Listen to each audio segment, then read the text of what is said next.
Bauxite issue మీద గిరిజనులకు ఎవరు మేలు చేసినట్టు అనిపిస్తుంది మీకు? సో చింతపల్లి మహాసభలో నిన్న షర్మిల గారు మాట్లాడినటువంటి మాటలు మనం ఒకసారి చూసుకుంటే, సో బాక్సైట్ తవ్వకాల కోసమే హైవే నిర్మాణాలు జరుగుతూ ఉన్నాయి. సో గిరిజనుల హక్కుల్ని హరిస్తున్నారు. గిరిజనుల హక్కుల్ని కాపాడేది కూడా కాంగ్రెస్ పార్టీ అని ఒక పిసిసి అధ్యక్షురాలుగా ఆవిడ మాట్లాడినటువంటి మాటలు మేము తీవ్రంగా ఖండిస్తున్నాము.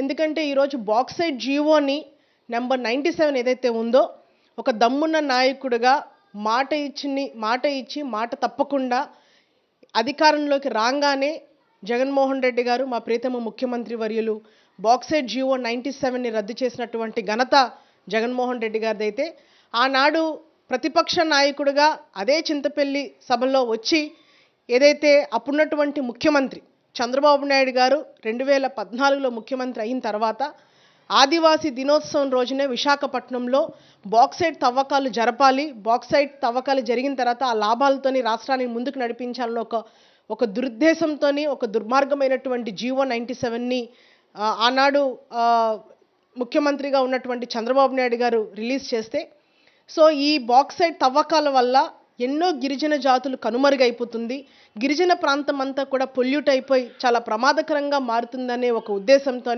అప్పుడు ప్రతిపక్ష నాయకుడిగా ఉన్నటువంటి జగన్మోహన్ రెడ్డి గారు చింతపల్లి వచ్చి చింతపల్లిలో ప్రజలందరికీ కూడా ధైర్యం చెప్పి, సో రేపొద్దున మళ్ళీ మన ప్రభుత్వం ఏర్పడితే ఖచ్చితంగా జీవోని రద్దు చేస్తానని ఆ రోజు ఆయన ఇచ్చినటువంటి మాట ప్రకారంగా ఈరోజు జీవో నెంబర్ 97ని రద్దు చేసినటువంటి ఘనత మా ప్రియతమ ముఖ్యమంత్రి జగన్మోహన్ రెడ్డి గారిది.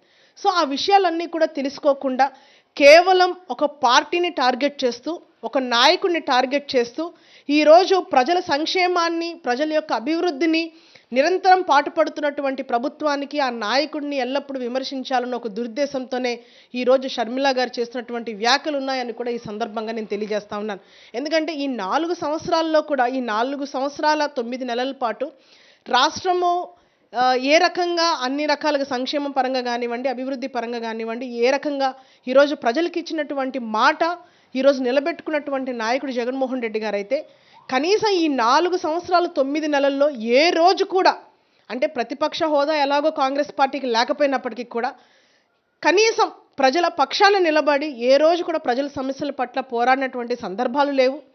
అలాంటిది ఈరోజు కొత్తగా కేవలం ఎన్నికలు వస్తున్నాయి, ఎన్నికలు రానున్నటువంటి సార్వత్రిక ఎన్నికలు ముందున్నాయని ఒక ఉద్దేశంతో ఏదో రకంగా కాంగ్రెస్ పార్టీలో తనకు అప్పచెప్పినటువంటి బాధ్యతలు ఏదైతే కాంగ్రెస్ అధిష్టానం ఏదైతే స్క్రిప్ట్ రాసిస్తుందో దాన్ని కేవలం కనీసం అవగాహన లేకుండా ఆ స్క్రిప్ట్ చదివి ఏ రకంగానైనా కాంగ్రెస్ పార్టీ వైపు, కాంగ్రెస్ పార్టీలో ఆ నాయకుల ముందున ఒక మంచి పేరు తెచ్చుకోవాలన్న ఆలోచనతోనే షర్మిల గారు ఈ రకమైనటువంటి వ్యాఖ్యలు చేస్తూ ఉన్నారు. ఈరోజు మేము ఛాలెంజ్ చేసి చెప్తా ఉన్నాం, ఈ 11 మండలాలు, అదేవిధంగా ఈ 2 జిల్లాలు ఏదైతే ఉన్నాయో, మన్యం పార్వతీపురం జిల్లా, అదేవిధంగా అల్లూరి సీతారామరాజు జిల్లా చూసుకుంటే, సో గతంలో లేనటువంటి అభివృద్ధి ఈరోజు మన కళ్ళకు కనిపిస్తుంది. ఏ గ్రామానికి వెళ్ళినా కనీసం పంచాయతీ బిల్డింగ్ కూడా లేనటువంటి సందర్భాల దగ్గర నుంచి ఈరోజు అద్భుతంగా ఒక సచివాలయ వ్యవస్థ, ఈరోజు సచివాలయ నిర్మాణాలు జరుగుతూ ఉన్నాయి, ఆర్బీకేలు ఉన్నాయి.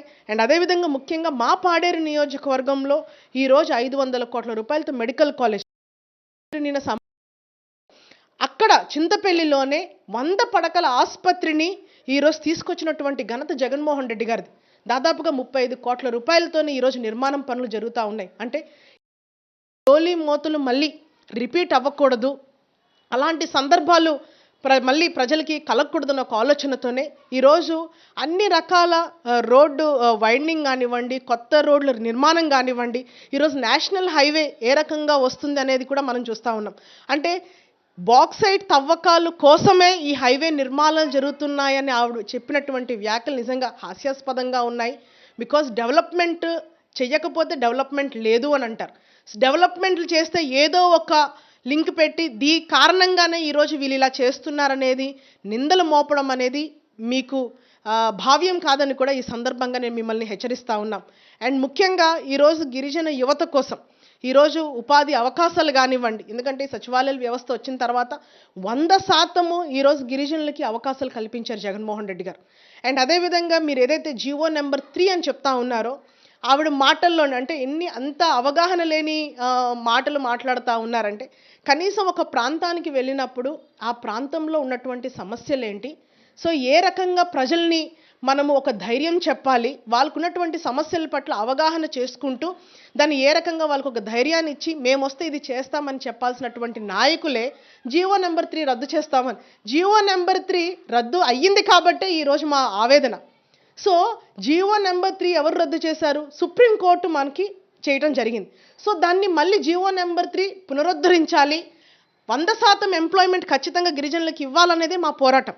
సో మా నాయకుడు జగన్మోహన్ రెడ్డి గారికి చిత్తశుద్ధి ఉంది కాబట్టి రిట్ పిటిషన్ ఈరోజు వేసి ఈరోజు గిరిజనుల వైపు నిలబడినటువంటి నాయకుడు జగన్మోహన్ రెడ్డి గారు. సో ఇలాగా అనేక రకాల అంశాల్లోని కేవలం ఒక రాజకీయ దురుద్దేశంతో మాత్రమే ఆవిడ నిన్న మాట్లాడినటువంటి ప్రతి మాటలు కూడా ఉన్నాయి. ఎక్కడ కూడా ఒక పొంతన లేకుండా మాట్లాడుతూ ఉన్నారు. ఈరోజు డైరెక్ట్ బెనిఫిషరీ ట్రాన్స్ఫర్ ద్వారా మీకు మా ఏజెన్సీలోని మేము గడప గడప తిరిగినటువంటి గ్రామాలు కానివ్వండి, మా ప్రాంతంలో మీకు తెలిసినటువంటి ప్రాంతాల పేర్లు ఒక్కసారి చెప్పమని మేము అడుగుతా ఉన్నాం.